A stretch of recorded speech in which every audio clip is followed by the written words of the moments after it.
প্রথমেই একটা প্যানে 1 টেবিল চামচ ঘি আর 1 টেবিল চামচ রিফাইন তেল দিয়ে গরম করে নিন, কারণ বাঙালির রান্নায় একটু ঘি না থাকলে মনটাই যেন খুশি হয় না। এবার আগের থেকে সেদ্ধ করে রাখা উচ্ছে মাঝারি আঁচে হালকা লালচে হওয়া পর্যন্ত ভেজে নিন। উচ্ছে দেখে ভয় পাওয়ার কিছু নেই, আজ কিন্তু এটা একদম সুস্বাদু হতে চলেছে।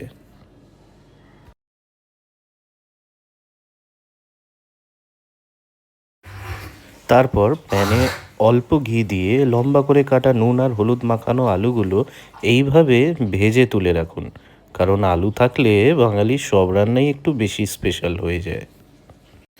তারপর সেই প্যানে একটি শুকনো লঙ্কা ফোড়ন দিন। এই সময় যে গন্ধটা বেরোবে, রান্নাঘরে সবাই উঁকি দিতে শুরু করবে। ফোড়ন থেকে সুন্দর গন্ধ বের হলে এর মধ্যে আগে থেকে তৈরি করে রাখা পেস্ট দিয়ে দিন। এই পেস্টে রয়েছে কাজু, কিশমিশ, চারমগজ, কাঁচা লঙ্কা আর আদা। মানে উচ্ছে আজ পুরো ভিআইপি ট্রিটমেন্ট পাচ্ছে।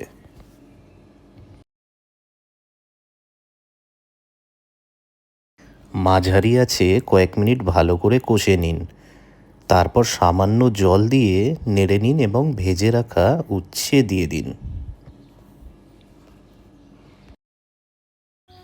শেষে 1 টেবিল চামচ গরম মশলা, 1 টেবিল চামচ ঘি আর 1 টেবিল চামচ চিনি দিয়ে ভালো করে মিশিয়ে নিন। দেখলেন তো, তেতো উচ্ছে আর মিষ্টি চিনি একদম লাইফের মতো ব্যালেন্স। এবার ঢেকে 5 থেকে 7 মিনিট রান্না হতে দিন। তারপর নামিয়ে গরম গরম পরিবেশন করুন এই দারুণ উচ্ছে রেসিপি। খেয়ে কিন্তু বলবেন না যে উচ্ছে তেতো। রেসিপিটি ভালো লেগে থাকলে কমেন্টে অবশ্যই জানাবেন, আর লাইক, শেয়ার, সাবস্ক্রাইব তো রইলই।